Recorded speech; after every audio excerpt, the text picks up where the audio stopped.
This is The Art of Startup War, and I am your sensei, Brian McMahon. Now, in Season 1 and 2, I got inside the minds of startup investors. In Season 3, I brought in entrepreneurs to share their startup journey. Here, in Season 4, we combine both, so you can hear investors critique the investment value proposition of individual companies. You're going to hear how investors make decisions to invest in startups, what makes a great entrepreneur, and how billion-dollar companies are built. So tune in every Tuesday, 10 a.m. on all the major platforms.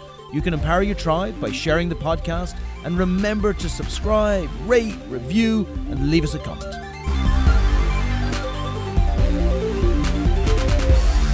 Morning, it's Brian. You are back. It is The Art of Startup War. We are again sitting with a phenomenal entrepreneur who's built a brilliant business. I am massively excited because this is part of our International Accelerator, and I want to lead out this podcast by saying that one reason why I'm going to tell you that this company is going to be a unicorn and a phenomenal company is because I think their idea is brilliant, and the second reason is because we put some money into these folks. We liked them so much and we liked what they're doing that we put our money where our mouth is, and we took 100,000 smackaroonies and we put it in their hand, and we're like, run to the friggin' hills and bring us back one of those little unicorn things with a spiky thing on his head saying that you're going to be the biggest thing music has ever seen. Is that good? That's great. I've been polishing my forehead for that unicorn to be to be mounted on. And you're going to be a unicorn that's going to make money and it's going to be useful, which is awesome. Yeah. So listen, tell our listeners a little bit about ClipAisle and what ClipAisle is and why I like it so much. All right. So the way we explain it that kind of makes the most impact to understand the idea is that, you know, when you go to a live music concert, everyone does one thing that's a given. Yeah. They pull out their phone and they record their special moment. Yeah. You know, sometimes you look up and like 90% of the people got their phones out. Absolutely. You see them from satellites in the moon. Yeah. Yeah, exactly. So there's a problem with that video. There's a problem with that moment that they're capturing. Do you know what that is? There's loads of problems. The sound is shitty. Exactly. Because you're in the middle of, you're doing it off an iPhone, firstly. An iPhone are not spending all of their time making sure that you've got studio quality sound when you're actually sitting there. Exactly. And then also, you don't even know that you've got the best angle in the place. Like, you could be all of the way back at the back of it. So your fan experience isn't necessarily the best fan experience there, right? It's just the best you can get. Yeah, well, exactly. And, you know, ultimately, as a user, and where we're going to go to explaining the app is not necessarily about a specific user, but we'll get to that detail about how it's many users that really count here. But when that person relives that moment, maybe it's their favorite, you know, song ever that they're now experiencing live. When they're reliving that moment, that audio is crap. Yeah.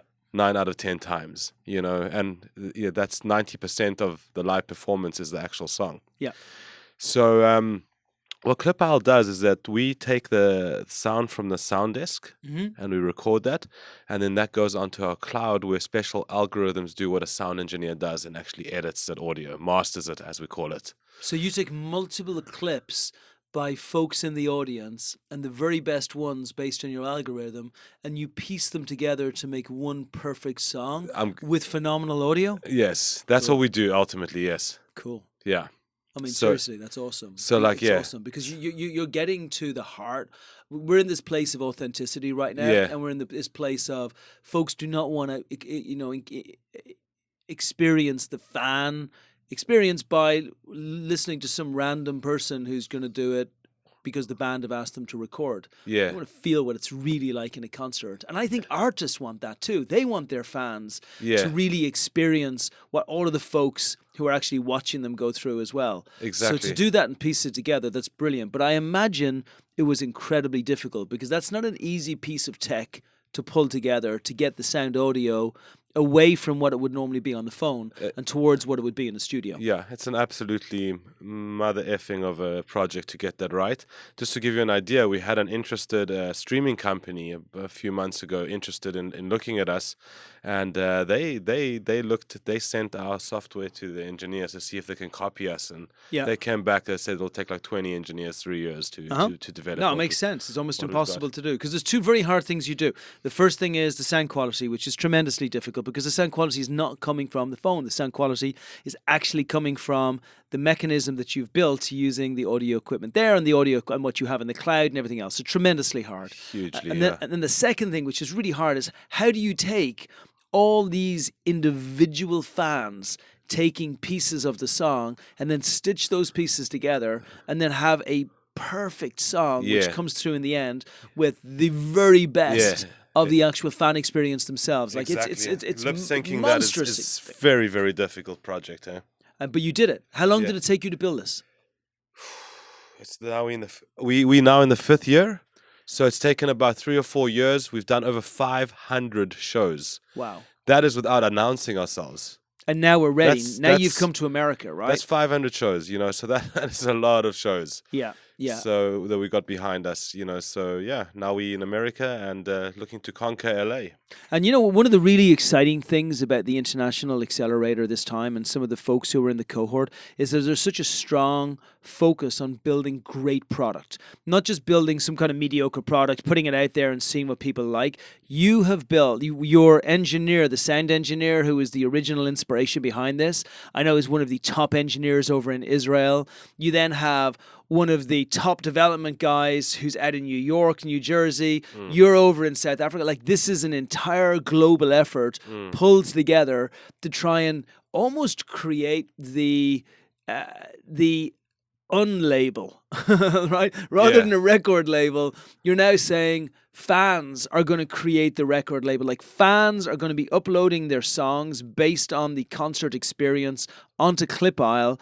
And I fast forward 3 months, 6 months, a year in the future, I'm going to be subscribing to ClipAisle because I'm going to want to see the coolest concerts coming out of the best clubs and the best venues from all throughout over America and all over the world, right? From all over the world. I mean, just to give you a bit more insights into the actual the story, is that a guy who's our engineer over in Israel, right? Yeah, he's an engineer. He works for the major radio station as a sound engineer. He's also one of the big live music sound engineers in Israel, and he has a band. And he's a massive Grateful Dead. He's fan. A deadhead. He's a deadhead. Yeah, nice. So like he had the idea of being at a live concert, seeing all the phones come out, and going, "Geez, like all these cameras are out here." What's going on here? And all the audio and all these video clips are just going to waste. And he approached Oki, who runs one of the biggest home automation systems where they build their own custom tech. Right. Wow. He's a really high level engineer. Yeah. And he's got a company in New Jersey. Yeah. And guy. And Oki was like, "This is impossible. I want to do this." Classic. So, and I started the first blog in South Africa, in Africa. Wow. In 2000. It's called Johannesburg Live. It's still going today. Wow. And back in the day when, we went from apartheid to out of apartheid. Yeah. And I was doing one of the first events with mixed races, whites and blacks in Beautiful. South Africa. Funnily enough, for 10 years of doing these events, I recorded every one of my events. Wow. Unknowingly that I'm going to get to this point. And post that, I launched an agency, a content agency where we would specialize in building tech that produces content and selling that to brands and working out how content engages. So when I met Guy in Israel about 3 years ago, got very excited about this idea, and then our skills, it's almost like we were all meant to find each other. Yeah.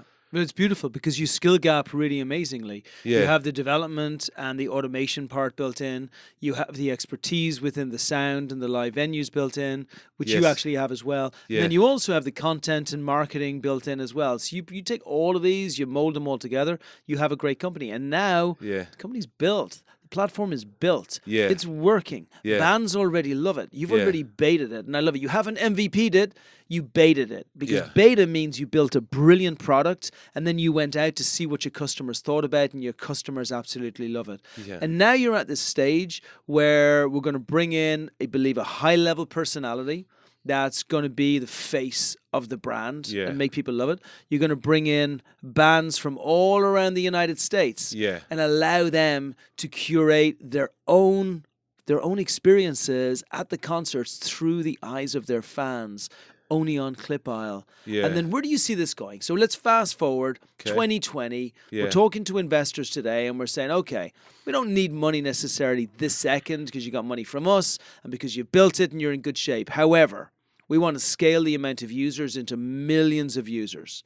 Talk to me a little bit about what that path looks like in the United States, how you're going to grow it, where you're going to grow it, and are there any challenges to getting to be? Because if you are going to be a unicorn, when you are going to be a unicorn, you're going to need 20, 30, 40 million folks on your platform. Talk to us about what that path looks like to get from where you are today to that point. Well, you spot on by the first thing we want to find, especially in LA, is like an A-list artist, someone big with big name, credibility in the music scene, and we want to get them hooked up onto our software. Another beautiful thing about our software is in the most minimum, all you need is one phone to record a show. 50 phones are better. 5,000 phones are even much better. So what we want to do is we want to get every artist who is performing, who has got a following, who's got an audience, to start using our system. Because what they're going to get is immediately after the show, everyone who's taking videos with our app at their show, is all of that video is going to come together, and a full catalog of the live performance is going to be recorded and be available to be processed by the audience. How are people going to process it? We're going to distribute it to the streaming companies where they can listen to it on Spotify. We're going to publish it in our app online where you can view all the content. Yeah.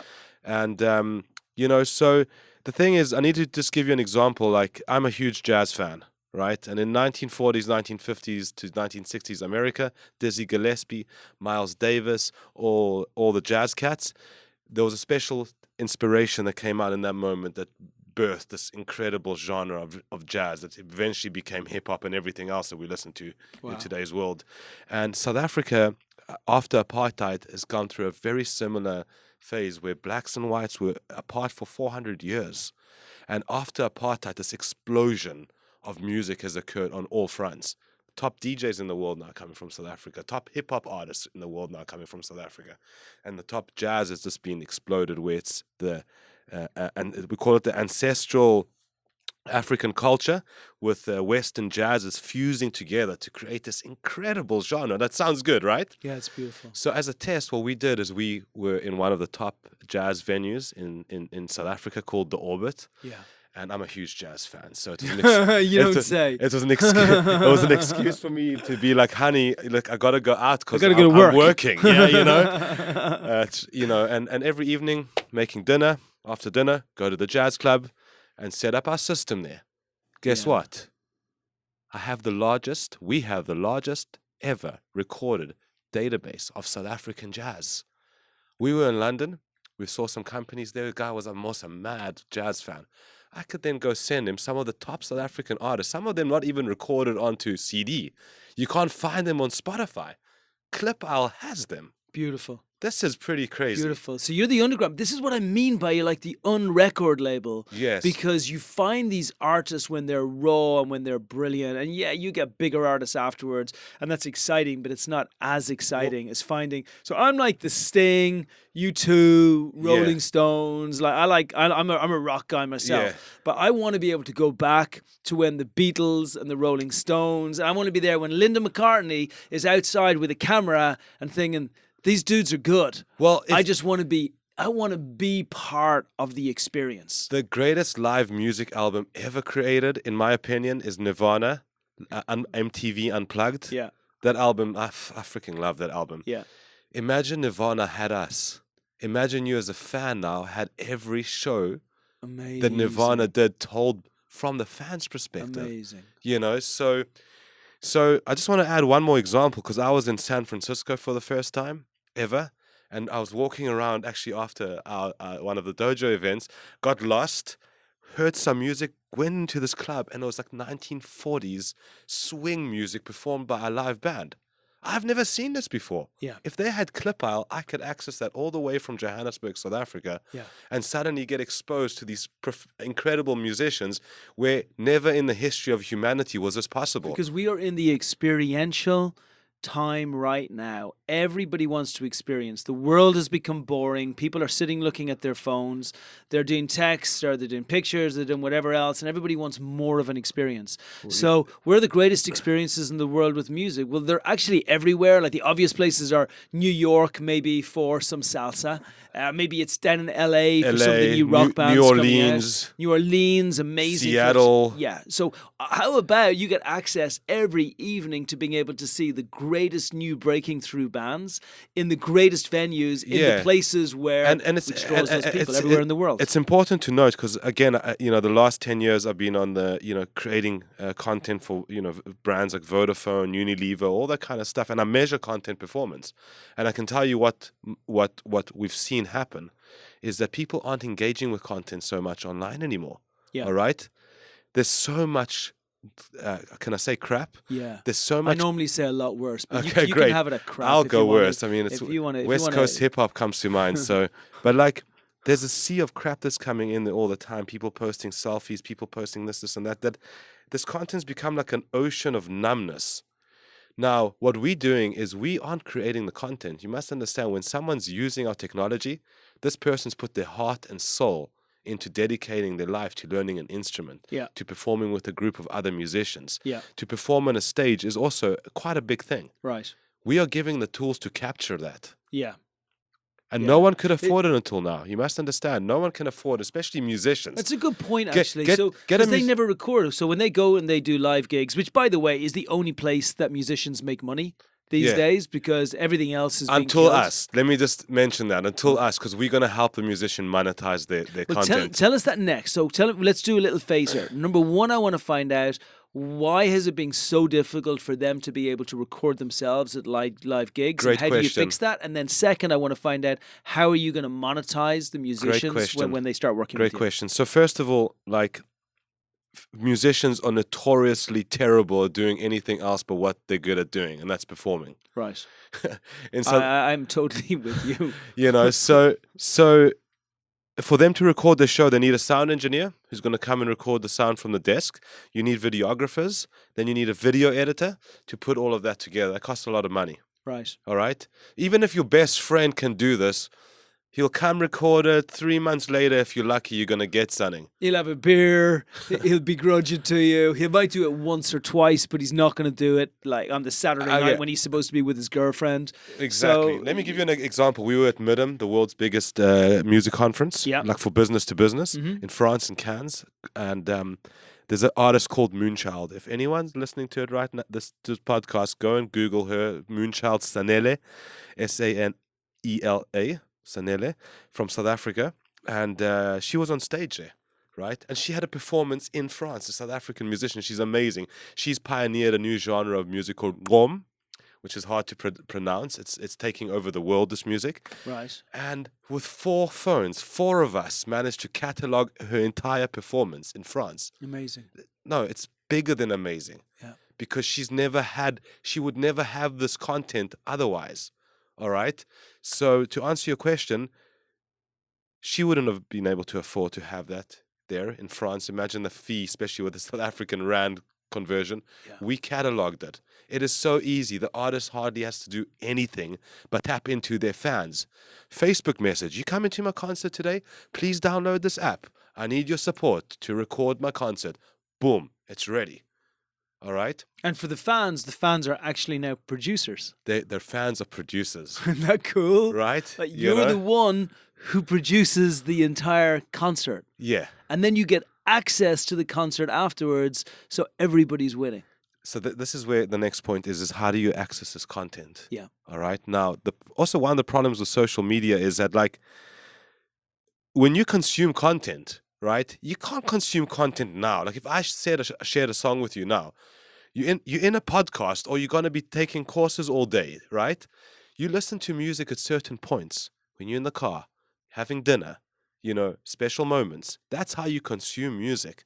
So we want to make sure that our entire catalog of music that we record from America, South Africa, all over the world is available to people on demand whenever they're looking for it, wherever they're looking for it.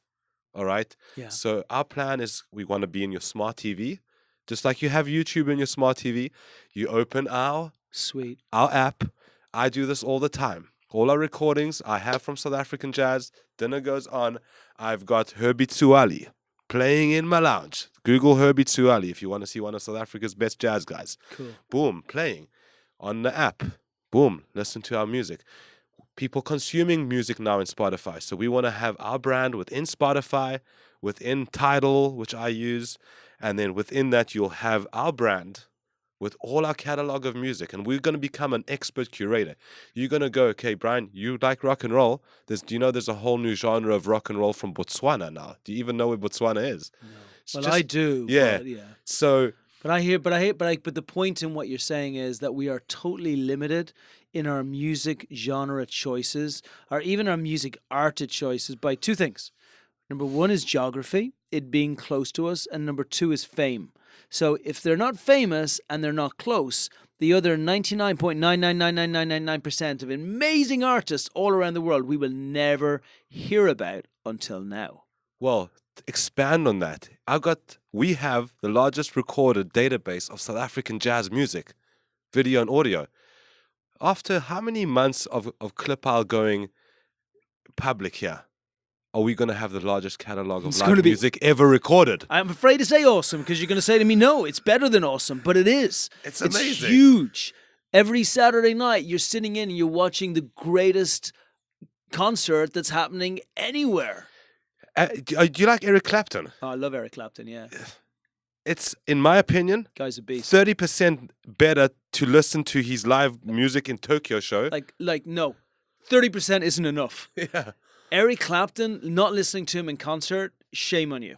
Well, this is my point. You know, Yeah. so like even the bands that you haven't heard of, when you have heard of them, either through ClipAisle or where they blow up, all the early catalog's going to be in us. I wanted to add one more thing. So we here for the artists. We here to catalog. We want to hear the music, and that's why we exist. But our app is so clever that when you pull out your phone at a concert, now when you record with us, that little 30-second clip you recorded has now got amazing audio. So imagine what it does for the band on social media. So as a side kind of effect of us, imagine you suddenly at a Madonna concert. Or, Dr. Dre, I don't know if he still performs. I'm a huge fan of him. Mhm. What does it equate to? 60,000 people pulling up our app at a Dr. Dre concert. Would Dr. Dre rather have everyone pull up their phones and share bad music recorded, or 60,000 great clips? 60,000 on an average of 400 people on people's Facebook followers. How much better content collateral is going up for Dr. Dre? Yeah, it gets distributed beautifully. If you Coca-Cola, you're sponsoring a live music concert, because most big live music concerts are sponsored. Every clip that's going up by the audience onto Facebook's got bad audio. Your event, your sponsorship is looking terrible. Now, Coca-Cola, boom, put a watermark on the content. It's going onto Facebook, Instagram. It's going in with beautiful sound. Your content, it's your event because you paid for it, is now 1,000 times better. Enabling the leveraging of concepts a lot more. It's incredible. And look, we don't normally spend this much time talking about product fit, but I think the product fit is so exquisite and it is so unique and it ties in so beautifully into things that we love doing. There are some products that I get, some products that we have that we invest in here in the dojo, and we invest in them because we love the products and we love the founders. And then there are other products that I think this is cool because I'm going to get to go to all these brilliant venues and I'm going to watch fans producing for the very first time on the planet on ClipAisle, which is a company that we've invested in and have changed the way music is experienced by everyone forever, right? It's big. So it's a huge thing. big. So what you've built is huge. You're now in the US. Yeah. We've got one of your other founders in the US as well. I know Guy's coming over next week and he's going to be coming over here too. You guys are all in the US. So we're going to have the company which is going to be registered here over in the US, which we're going to move over from Israel as well. So we're ready for massive expansion. What kind of investments are you going to be looking for at the beginning of next year? And how is that going to tie into the growth that you're going to be looking to do to build up to those couple of million users? Yeah, well, look, that is obviously we want to maintain value. So we want to start off Look, But we're going to start strong, right? We're going to start strong and we're going to come out of the gate strong. And I know when we spoke about this the other day, we were looking at raising about $1 million and we were going to use that to drive users real hard. yeah, I'm not sure how much we'll need for the influencer personality to align beside the product. Maybe yeah, nothing, right? Maybe even a little bit of equity. yeah. But I do know that what your specialization is, which is content management and actually making sure the word gets out using paid and non-paid advertising to do it, Yeah. is going to be key in how you spend that money to drive the users to the Well, platform. look, Just share that with us a well, little look. bit. First of all, remember the beauty of this is that it's all in the cloud, right? Mm-hmm. So currently, our servers are built to handle 20,000 people Right. within a minute. All right.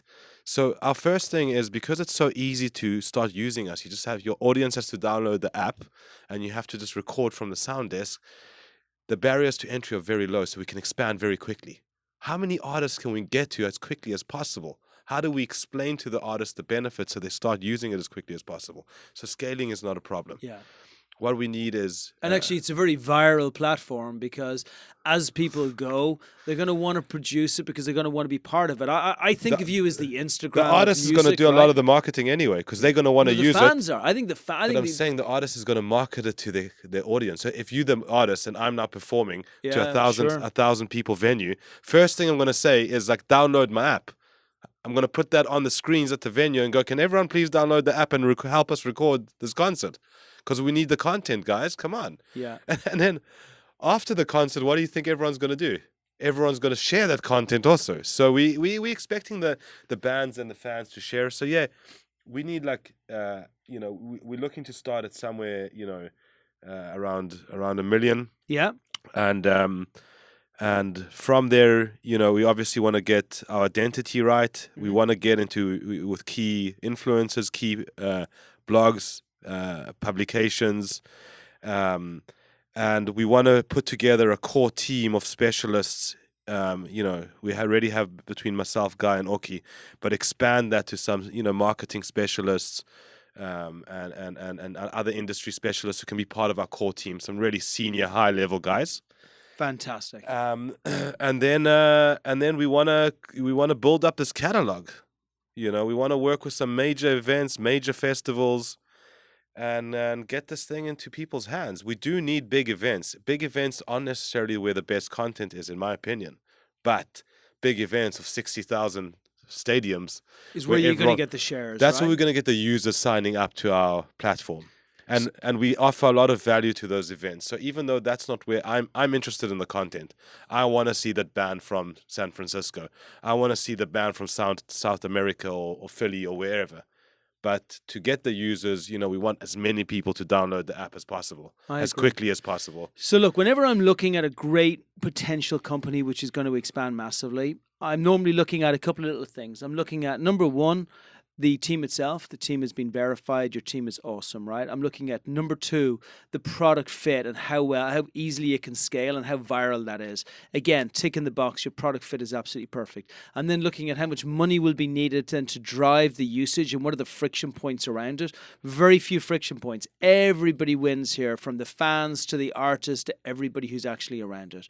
So now let's just talk about, as a company, these are your final words. And these are your final words to the personality that you want to be alongside you. It's going to be your final words to the investors who are going to invest into you. And it's your final words to the venues who are around you. Tell them what you're going to achieve and why they want to be with you on the journey. All right. So, first of all, I guess my first message is to the artists, right?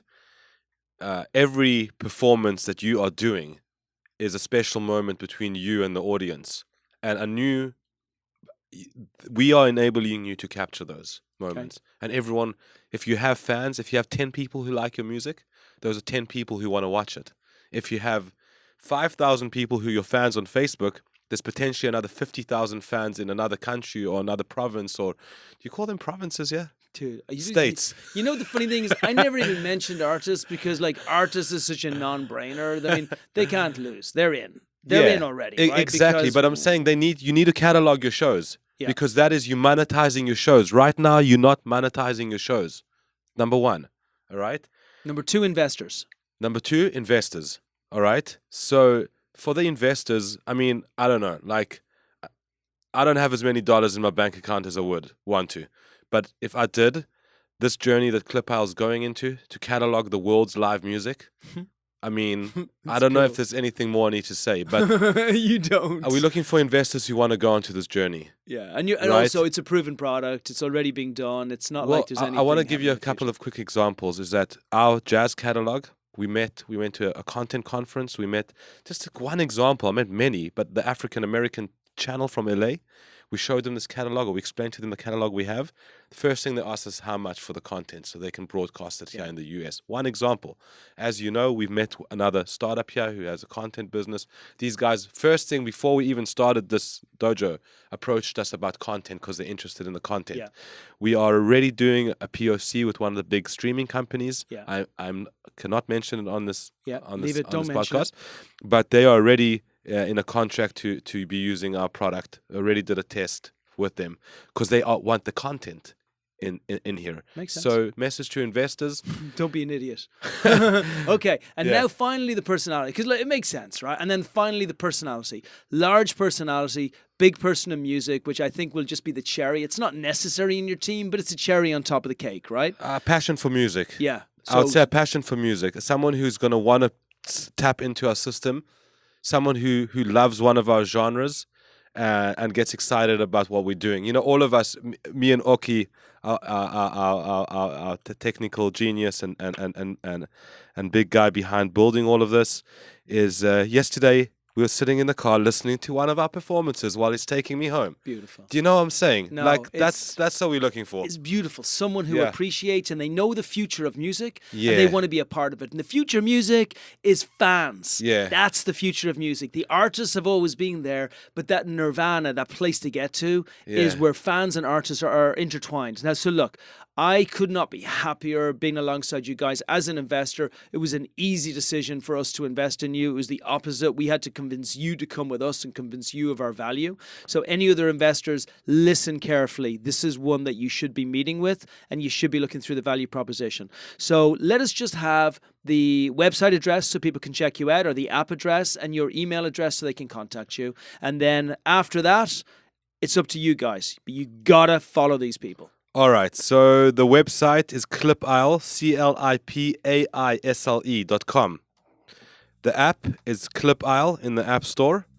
And my email is mik@clipaisle.com. Mike, it's been a pleasure. You're a beast. We're going to be a unicorn. Everybody listening, join us on the journey. Yeah, thank you so much. Boom shakalaka laka boom boom. That's a wrap. Thanks for joining us. If you love the podcast, please empower your circle by sharing these stories. The Art of Startup War is brought to you by Expert Dojo. And remember, we invest in startups, $50,000 checks. Make sure you apply on our site if you are one of those great entrepreneurs looking to bring your company to the next level. As far as the Art of Startup War is concerned, we are back every single Tuesday at 10 a.m. So remember, check out the new episodes. If you want to find out what the investors think, check out season 1 or 2. But make sure you join us every single week.